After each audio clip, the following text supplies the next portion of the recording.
et à tous et bienvenue sur une nouvelle émission sur l'éthique de la vie en compagnie du Rav Benjamin David. Shalom Rav. Shalom Aleichem. Et bienvenue, je rappelle que vous êtes responsable francophone ou directeur francophone de l'Institut Poire à Jérusalem. Alors cette semaine, nous allons parler du droit du malade. En français, on dit le droit du patient. Rav, le malade, il doit être patient?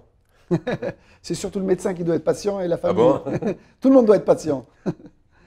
Alors, quels sont les droits du malade et chez qui doit prendre conseil ce malade? Chez le médecin, chez le rabbin, chez le kabbaliste, il vous fait 3 brachas et puis vous grissez, ou chez l'avocat, parce que si le médecin ou le rabbin il vous a raconté des bêtises, on doit aller au tribunal? Ah bon, alors, il est clair que d'abord, avant tout, on doit aller chez le médecin. C'est une obligation, pikuach nefesh. Il y a une notion dans le judaïsme. Quand on est en danger de mort, on doit tout faire pour sauver la vie, la vie de son patient. Et donc, on doit aller voir un médecin. Après, il est bien d'aller voir s'il y a des questions de halakha qui soulèvent, qui sont en rapport avec cette maladie ou avec ce traitement. Il est bien d'aller demander conseil au rabbin. Parfois, il y a des traitements qu'on doit prendre Shabbat avec certains appareils électriques. Il y a certaines maladies où il y a certaines opérations qui sont dangereuses. Alors, d'un côté, le médecin dit, écoutez, je vous propose de faire cette opération, mais sachez qu'il peut y avoir des séquelles.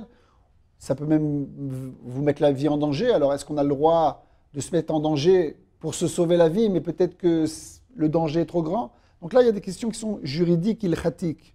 Après, vous parlez d'une autre chose qui est de demander à un rabbin une bracha, une bénédiction. J'ai rien contre.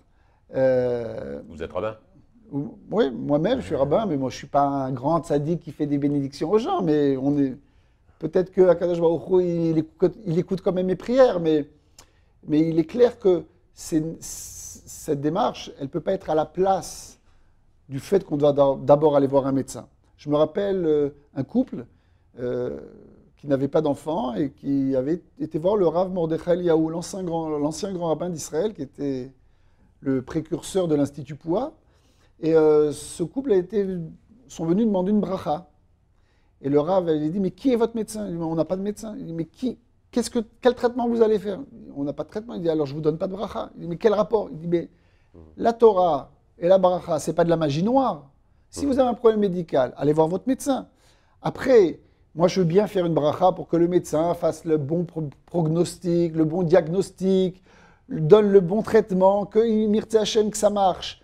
Mais ce n'est pas de la magie noire. On n'a pas le droit dans le judaïsme, surtout quand on parle de danger de mort, de simplement se baser sur une bénédiction, même du plus grand tzaddik, et de mettre la médecine de côté. Ça, c'est interdit. D'accord, donc sont complémentaires, le médecin et le rabbin sont complémentaires.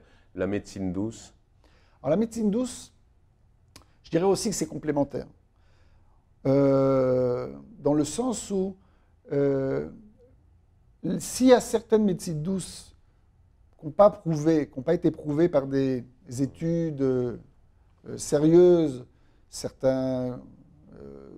par des équipes médicales sérieuses, etc., alors on peut les utiliser comme un complément. C'est-à-dire que, par exemple, il y a certaines personnes qui ont un cancer et qu'ils font de la chimiothérapie, ils font de la radiothérapie. Alors, certaines médecines douces leur proposent certains traitements qui, soi-disant, les mettent plus en forme, qui leur donnent une possibilité d'être plus adaptés, de tenir plus face aux traitements qui sont très difficiles, très lourds. Alors, pourquoi pas? Si c'est une médecine douce qui fait que les gens soient plus psychologique, plus détendus, alors pourquoi pas? Mais si une personne décide de ne pas faire de la chimiothérapie, ne pas faire de la radiothérapie, et simplement de manger des épinards parce qu'il y a du fer dedans, alors je crois que les rabbins vont pas accepter cela, à moins que, encore une fois, si ça a été prouvé que ça marche, pourquoi pas? Vous savez que à la base, une grande partie de nos médicaments sont à partir de molécules qu'on a prises de plantes. Donc il y a des plantes qui sont médicinales. Mais il faut que ce soit bien vérifié. Et il y a malheureusement beaucoup de charlatans qui parlent au nom parfois même du Rambam et d'autres, certaines, alors que c'est vraiment du charlatanisme. On a les meilleurs médecins du monde en Israël, autant en profiter. Bien sûr. Autre question, Rav David Benjamin. Y a-t-il possibilité de soigner un malade contre son gré? Je pense notamment les personnes âgées qui ont perdu un peu leur tête, qui disent arrêtez, arrêtez, arrêtez, j'en peux plus de toutes ces maladies, et que les enfants disent non, on va se battre. Ou les enfants, le contraire, les enfants, les parents qui prennent des décisions pour les enfants. Ou les témoins de, je n'ose pas dire le nom en France qu'on a connu, qui sont contre les transfusions sanguines. Donc, quelle est votre position, la position de la loi juive, sur la possibilité de soigner les patients contre leur gré? Alors, d'abord, il faut savoir que, comme on l'a dit déjà plusieurs fois, la vie, c'est une valeur fondamentale dans le judaïsme. Tellement fondamentale que toutes les lois de la Torah, à part 3, le meurtre, l'inceste et l'idolâtrie, à part ces 3 interdits, tous les autres interdits de la Torah tombent. Shabbat, Yom Kippour, tout tombe. Manger pas caché, etc. Si on doit sauver la vie d'une personne, tout tombe. Tellement importante pour le judaïsme, tellement la valeur de la vie est importante. Et dans le judaïsme, il n'y a pas de différence entre un enfant de 5 ans et un vieillard de 95 ans. Pour lui, la vie, c'est la vie, c'est la vie. On ne va pas dire, ah, c'est un vieux, alors on laisse tomber, et lui, c'est un jeune, alors on va tout faire. Non. Maintenant, donc et c'est une obligation pour le médecin envers le malade, mais c'est aussi une obligation du malade envers lui-même. Un homme n'a pas le droit de se suicider dans le judaïsme. Il n'a pas le droit de mettre fin à ses jours, et s'il est devant une situation où il y a une possibilité de recevoir un traitement médical et qu'il le refuse, il enfreint les lois de la Torah. Je me rappelle d'une histoire aussi en rapport avec le Rav Mordechai Eliyahu. C'est pas lui qui le refuse, c'est la personne qui parle pour lui, les parents ou les non, mais enfants. je vous ai donné il y a plusieurs cas de figure. Je vous ai donné le cas de figure, par exemple, d'une personne qui refuserait. Je me rappelle d'une histoire qui est en rapport avec le Rav Mordechai Eliyahu. Il y avait une dame assez âgée qui avait un caillot de sang dans une de ses artères, et le médecin était arrivé à la conclusion qu'on était obligé d'amputer la jambe. Et elle avait refusé. Elle disait, moi, je veux arriver au Gan Eden avec 2 jambes. Et je ne veux pas arriver au Gan Eden avec une seule jambe. Je peux comprendre que psychologiquement, c'est très difficile. Et je me rappelle qu'à l'époque, le Rav Mordechai Eliyahu avait voyagé de Jérusalem jusqu'à Tzfat, à l'hôpital, pour discuter avec cette vieille dame, pour lui expliquer que, d'après le judaïsme, elle est obligée d'accepter ce traitement parce qu'elle est obligée de se sauver la vie. Et je me rappelle aussi d'une histoire qui a été reportée au nom du Rav Shlomo Zalman Auerbach, un des plus grands décisionnaires rabbiniques en Israël, d'une personne âgée qui devait prendre ses médicaments le jour de Yom Kippour et qui avait refusé de les prendre. Et donc la femme a été voir le rabbin en lui disant « Mon mari est en danger, il refuse de prendre des médicaments. » Et le rabbin lui avait dit à cet homme-là « Mais pourquoi tu refuses ?» Il avait dit, c'est Yom Kippour, je ne vais pas boire. Ça fait 95 ans que je fais Yom Kippour, maintenant je vais boire et je vais manger à Yom Kippour. Alors le rabbin lui avait dit, tu sais quoi, si tu ne veux pas prendre tes médicaments, d'accord. Mais à partir de demain, ne viens plus à la synagogue, parce que tu ne feras plus partie du minyan, et puis tu ne pourras plus monter à la Torah, parce que pour moi, tu es devenu un idolâtre. Moi, un idolâtre, alors que je vais faire la Torah? Il dit non, parce que Dieu, il t'a dit de boire, et Dieu t'a dit de manger. Et toi, tu as une autre idole, tu l'appelles Yom Kippour. Tu préfères Yom Kippour que Dieu. Alors qu'Akadosh Baruch Hu t'a dit, tu dois te sauver la vie, Yom Kippour. Dans ce cas-là, il tombe. Donc on voit encore une fois l'importance de tout faire pour sauver la vie d'un patient. Et une personne ne peut pas décider. La cache-route, elle cache la route. Voilà, parfois. Il y avait une histoire comme ça d'une personne qui ne voulait pas qu'on lui fasse un traitement le jour de Shabbat, parce que ça enfreignait Shabbat, et le rabbin, il avait utilisé un mot un peu difficile, il avait dit que c'était un chassid choté. C'est une chassidoute, c'est une forme de piété, mais débile, mais pas normale, d'accord? C'est pas une piété qui va dans le sens du judaïsme. Alors, pareil, une personne ne peut pas refuser que ses parents, que ses enfants soient pris en charge. Par exemple, je me rappelle, il y a un responsable, une réponse d'un rabbin sur ce sujet-là, en disant que les parents, Akadosh Baruch Hu a donné l'obligation aux parents de s'occuper de leurs enfants, mais pas de leur faire du mal. C'est-à-dire que tous les droits des parents par rapport à leurs enfants, c'est leur faire du bien, leur donner à manger, leur donner à boire, les éduquer, etc. etc. Mais si on arrive à une décision où les parents disent non, ne donnez pas une transfusion sanguine à mon fils et peut-être qu'il va en mourir, ou ne lui faites pas l'opération parce qu'il va peut-être en mourir, dans ce cas-là, la Torah ôterait aux parents cette autorité. Ils n'ont pas le droit de prendre cette décision sur leur enfant. Alors, le contraire maintenant, un grand sujet, l'euthanasie. Permis, pas permis. Alors, comme je vous l'ai dit, la vie, c'est la vie, c'est la vie. On doit tout faire pour rester en vie. Et il est clair qu'on n'a pas le droit d'être actif, de tuer une personne. Même si elle est dans une détresse énorme, on n'a pas le droit de la débrancher, ce serait un meurtre, c'est clair dans le judaïsme. Il y a des discussions chez les rabbinim au niveau de certains actes qui sont, je dirais, plus poussés, où la personne est en très grand danger.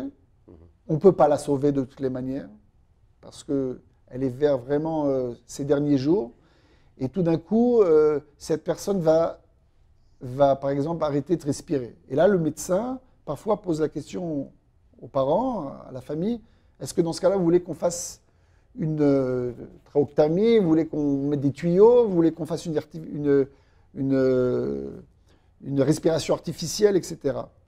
Et là, certains rabbinim considèrent que si la personne, malheureusement, n'est plus... le médecin dit, j'ai plus de traitement, malheureusement, le cancer est généralisé, il n'y a plus rien à faire. Ce qu'on peut faire, c'est simplement ne pas faire s'ouvrir la personne. Alors, dans certains cas, il y a des rabbinim qui donneront l'autorisation de rester inactif. C'est-à-dire, encore une fois, actif, tuer la personne, il est clair que c'est interdit. Mais si cette personne est en train de s'étouffer, est-ce qu'on est obligé maintenant de lui ouvrir la trachée pour lui mettre des tuyaux? Dans ce cas-là, si c'est une grande souffrance, on ne serait pas obligé. À moins qu'on ait une possibilité de lui, après, lui sauver la vie. Par exemple, une fois, si on trouve une personne il y a eu un attentat à Jérusalem, si Dieu veut, il n'y en aura pas. Et qu'il y a une personne qui est en train de s'étouffer après un attentat, et là, dans ce cas-là, on doit tout faire pour lui sauver la vie, lui faire un trou et lui faire une respiration artificielle, parce qu'elle va pouvoir encore vivre pendant 20 ans. Mais si là, on est une personne qui est vraiment dans la fin de ses jours, et que ça fait partie de la maladie, et qu'on n'a pas d'autre traitement que simplement lui rajouter des jours de souffrance, alors certains rabbinim, encore une fois, c'est discuté chez les rabbinim, mais c'est pour ça qu'il faut que chaque cas est un cas particulier. Il faut, oui, se tourner vers les rabbinim dans ce cas-là, leur poser la question. Et le rav, dans ce cas-là, il doit discuter avec le médecin pour savoir où sont les limites. Il y a certaines choses qui seront obligatoires, d'autres qui ne seront pas obligatoires. Donc chaque cas particulier. Ça, c'est clair, que dans le judaïsme, chaque cas est un cas particulier. Pour conclure, Rav David Benyamin, doit-on dire toute la vérité à un malade? Est-ce qu'on doit lui mentir, pas le mentir, jusqu'à quelle limite? Alors, vous savez qu'on est en train de parler de sujets qui sont... L'éthique juive que je présente un peu, elle est un peu différente de l'éthique de l'éthique universelle. Parce qu'aujourd'hui, dans tous les pays européens, il y a le droit du patient et un de ses droits fondamentaux, c'est de comprendre quelle est sa situation et de donner ce qu'on appelle Askama Midat, son consentement éclairé. Et pour qu'il puisse donner son consentement éclairé, il faut qu'il comprenne quelle est sa situation. Et dans le judaïsme, d'une certaine manière, vous savez que mentir, c'est interdit et que normalement, on doit dire toujours la vérité.